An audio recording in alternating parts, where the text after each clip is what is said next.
let me see the slides. Yes. So I've been asked to discuss with you a little bit as a follow-up on the review on cardiorenal metabolic syndrome, a case. So I have here Mr. V, who's 50 years old. As you can see, he has, well, he actually came for like vague complaints. He didn't sleep well, he didn't feel very good, he was stressed, and he just wanted to have a checkup.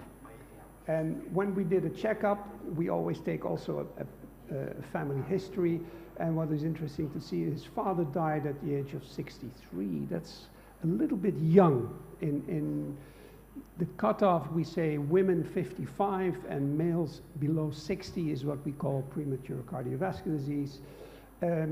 He had smoked, and he had approximately 25 pack years, and these were the other risk factors. He didn't exercise, his diet was moderately healthy.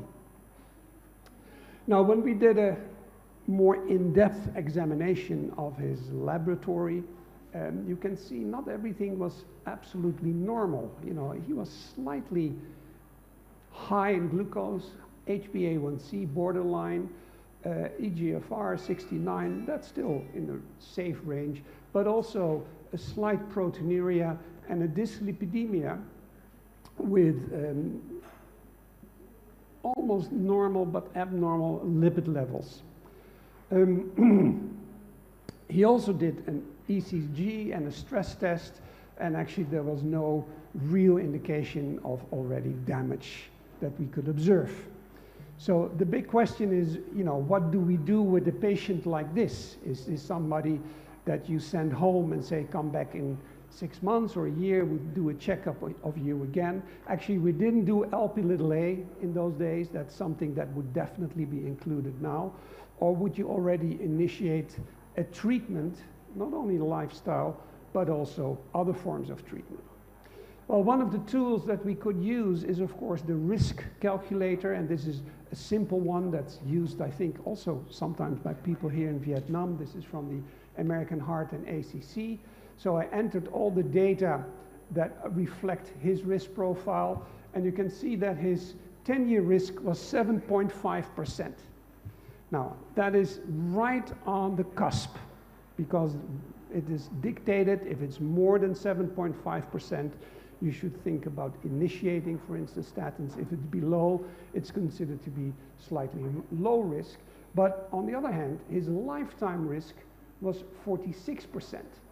And for a man of his age, his 10-year risk should be 2.1, and his lifetime risk should be 5%. So from my perspective, he is definitely somebody that needs some more intensive approach. So we discussed that, and he said, yeah, I'm not into pills, I'm too busy, I sometimes forget, but what I will do, I will improve my diet. And he didn't exercise, and he said, yes, I will go to the gym and start exercising. And then I said, okay, but I want to see you back in 6 months. What do you think happened? You're silent, you're right, nothing happened. He didn't do anything. So I see him again 6 years later, because he's feeling bad again. And you can see he has changed quite dramatically. He's become more obese. And not only has he become more obese, also all his parameters are now not in a safe zone anymore. And this is his lab results, and you can see it has really deteriorated. He has a BMI now of 30, fasting glucose far too high, HbA1c, eGFR, everything went down the drain. Well, I should go back. So he has more or less the features of cardiorenal syndrome. Diabetes, renal problems, probably also hepatic steatosis based on his features, on his physiognomy, and definitely a very high-risk individual. We already discussed this cardiorenal metabolic syndrome, so it is something that we're becoming more aware of, and that has features that really need to be properly addressed. Now we again did a risk calculating. His 10-year risk is now 25%. And his lifetime risk actually didn't change so much because it was 45 and now it's 50%. But his short-term risk is much and much higher.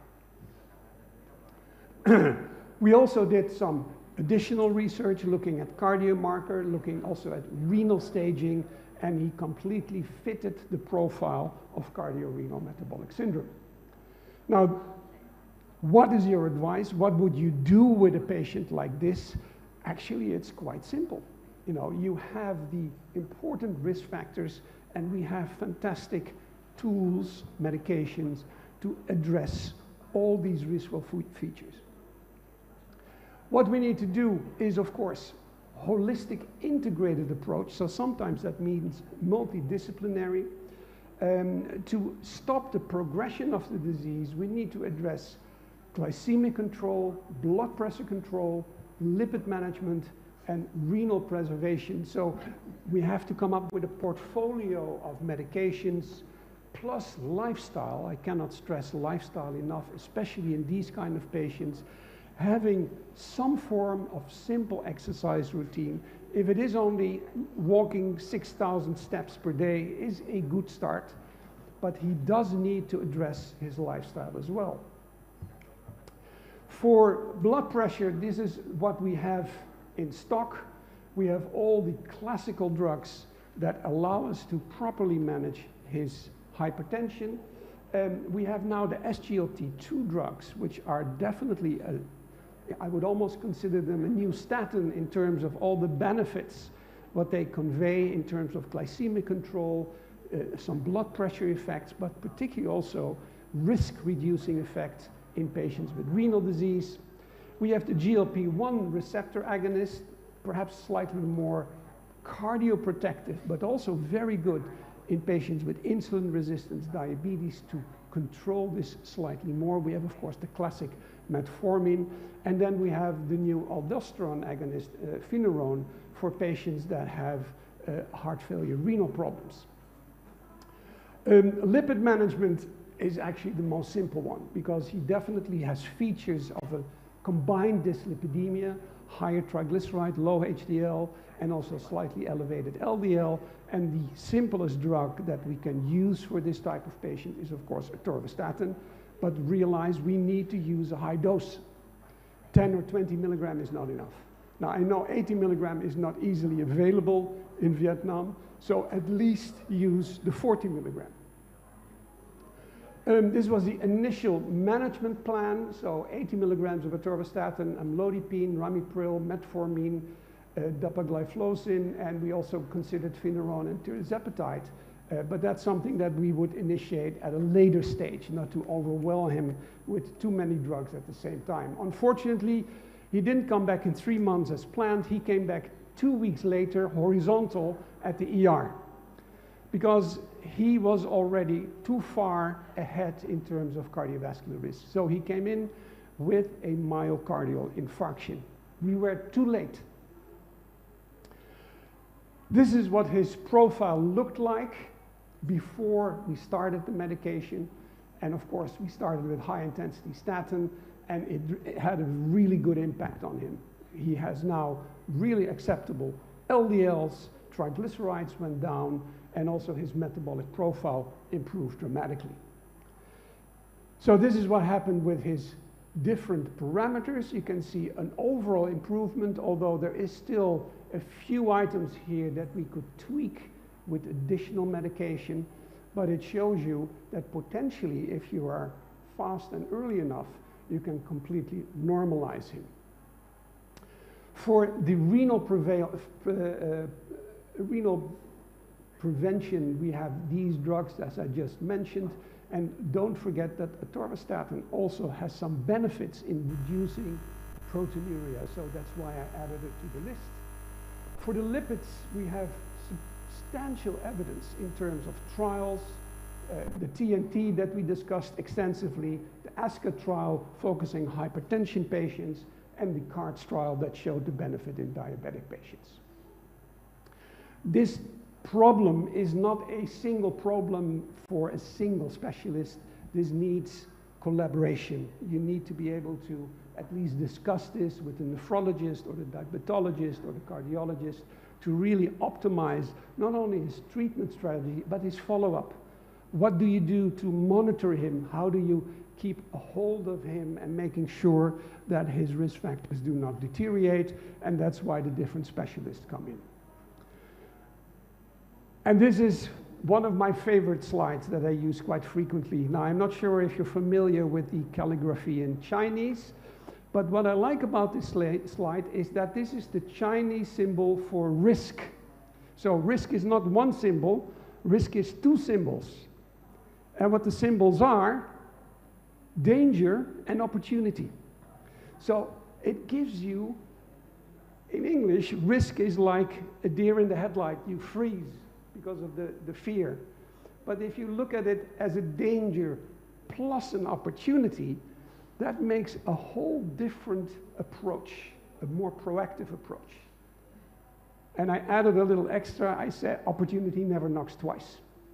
So we missed the opportunity in the beginning. When he came in the first time, we should have been more strict, more clear that he needed the drugs and not come back 6 years later. Oh, that was actually my last slide. I thought we had one more imaging slide, but just to more or less put it all together, we have a patient that has multimorbidities, renal, cardiac, and diabetic morbidities or risk factors associated with these morbidities. And we are now in a position where we can address those very efficiently, very safe, very effectively, and protect him for subsequent events. But we did make a mistake that we didn't do this much earlier and monitor him much more intensively to prevent the situation of having had a serious cardiac event. So thank you very much for your attention, and if there's any questions, please.